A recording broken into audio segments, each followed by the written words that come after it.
Assalamualaikum warahmatullahi wabarakatuh. Selamat berjumpa kembali teman-teman semuanya di channel Maraja Organik bersama saya Syamsul Umar, praktisi pertanian. Teman-teman semua, ketika di lahan kita itu tanahnya tanah liat, maka tentu akan banyak kendala yang akan kita hadapi ketika kita berbudidaya. Kalau misalnya di sawah itu masih mending, apalagi kalau sawahnya ini ada pengairannya. Yang sangat bermasalah itu ketika di kebun menanam hortikultura. Banyak petani yang gagal dalam berbudidaya disebabkan oleh tanah liat. Sudah menggunakan pupuk bermacam-macam tetapi tanamannya tidak efektif, tidak sesuai yang diinginkan. Nah, ini request dari salah satu teman yang bertanya di WA, mohon diberikan langkah-langkahnya untuk menggemburkan tanah liat itu. Jadi, teman-teman, tidak banyak tanaman yang cocok untuk tanah liat. Misalnya di hortikultura, itu sebaiknya menanam misalnya kayak wortel atau lobak. Kenapa? Karena dia memiliki akar tunggang. Itu bisa menembus tanah liat tersebut. Karena kelemahannya tanah liat ini itu begitu dia basah maka melengket tanahnya, susah untuk ditembus oleh akar. Begitu juga ketika dia kering, tambah parah lagi karena dia akan mengeras, itu seperti batu.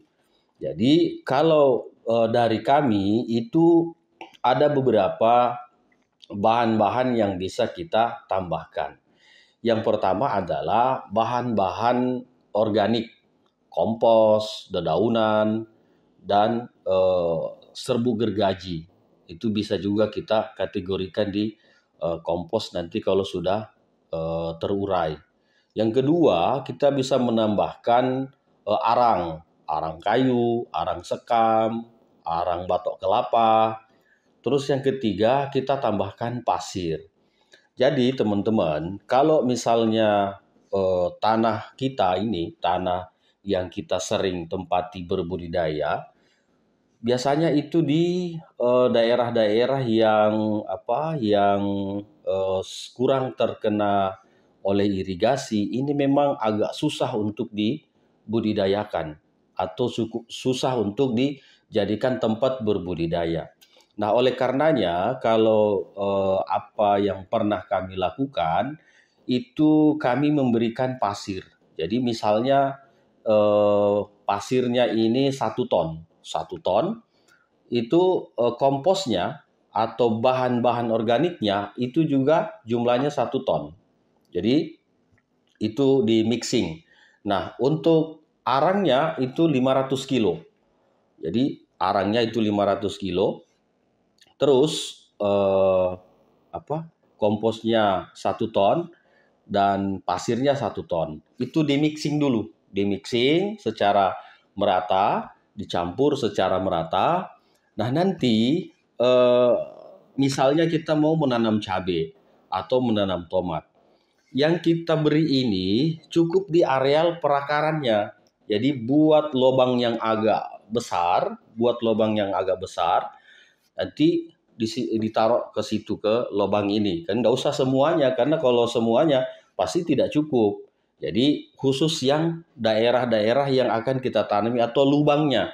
Tapi syaratnya lubangnya itu harus dibuat agak lebar dan dibuat agak dalam untuk mengisi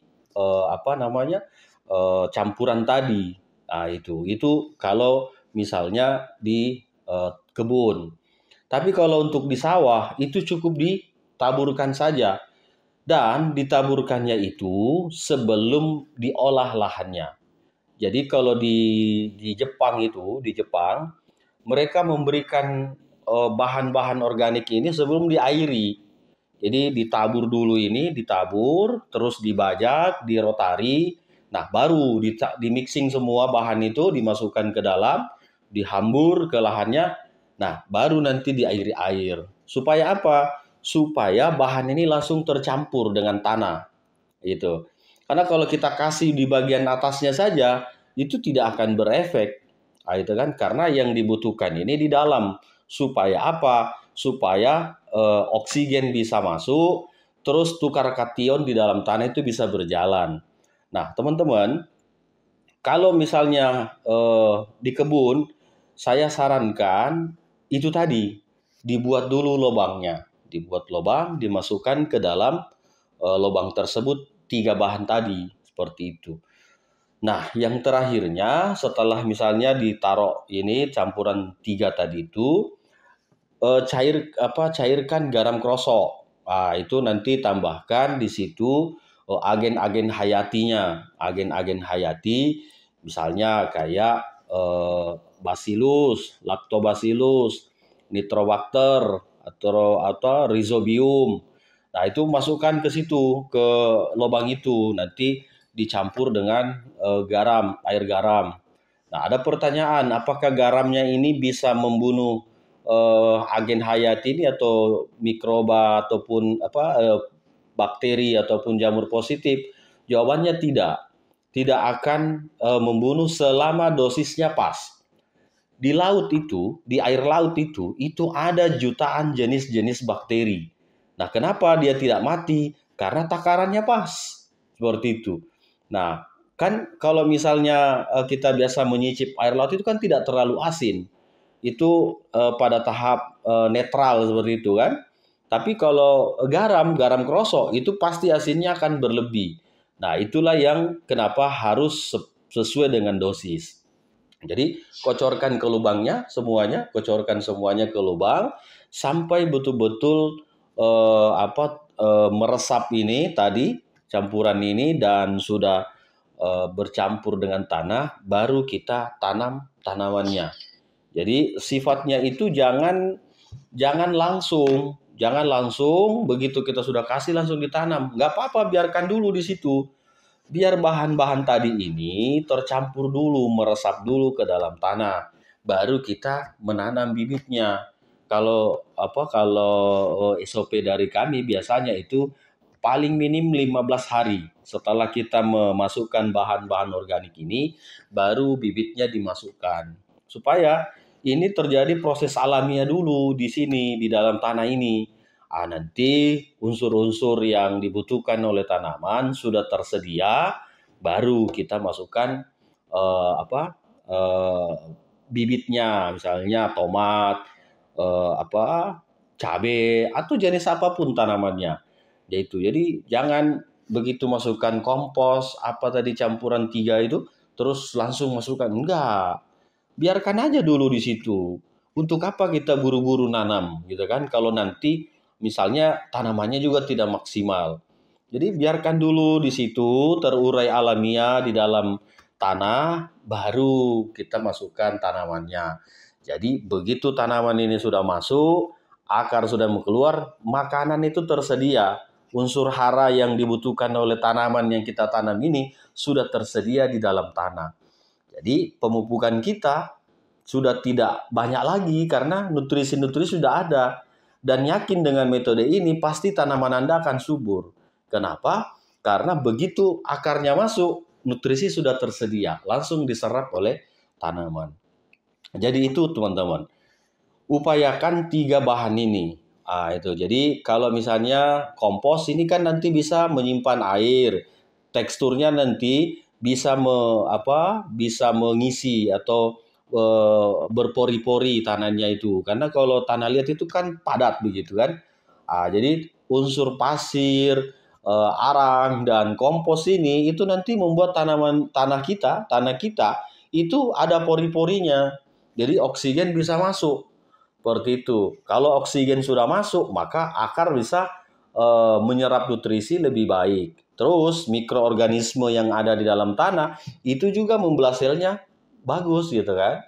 Itu teman-teman. Jadi kalau untuk tanah liat ini penting sekali diperhatikan. Jangan asal tanam. Untuk apa kita tanam kalau nanti hasilnya juga tidak bagus. Mending bahan-bahan yang dibutuhkan ini itu disiapkan dulu. Nanti setelahnya misalnya sudah terurai, baru kita tanam. Kami ada di lahan penelitian itu memang tanah liat. Tapi selama kami berikan bahan-bahan ini, itu sekarang ini sudah mulai gembur. Dulunya itu kalau kita mau pakai tangan saja, tangan kita ini jadi sakit seperti itu. Nah, oleh karenanya kalau memang betul di lahan kita ini tanah liat, nah itu tadi lebih bagus kita gunakan bahan-bahan ini.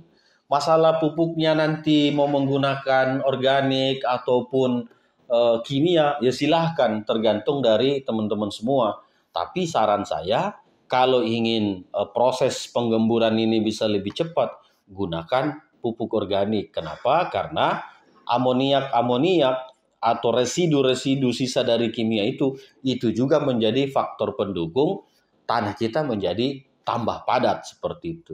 Jadi sebaiknya kalau posisi tanah kita lihat, banyak-banyaklah menggunakan pupuk organik. Yang kimia-kimia itu ya paling gunakan 10%. Kalau bisa 100% organik lebih bagus lagi. Agar apa? Agar kelangsungan mikroorganisme di dalam tanah, keanekaragaman agen hayati di dalam tanah itu bisa terjadi. Tapi kalau sering kita kasih bahan-bahan sintetik atau kimia, ini nanti populasinya di dalam tanah akan mulai berkurang. Jadi yang tinggal itu hanya patogen-patogen yang resisten akan unsur-unsur kimia. Saya kira begitu teman-teman ulasan kita hari ini. Semoga jawaban dari kami bisa memenuhi dari pertanyaan yang teman-teman berikan di WA. Saya kira begitu. Terima kasih. Assalamualaikum warahmatullahi wabarakatuh.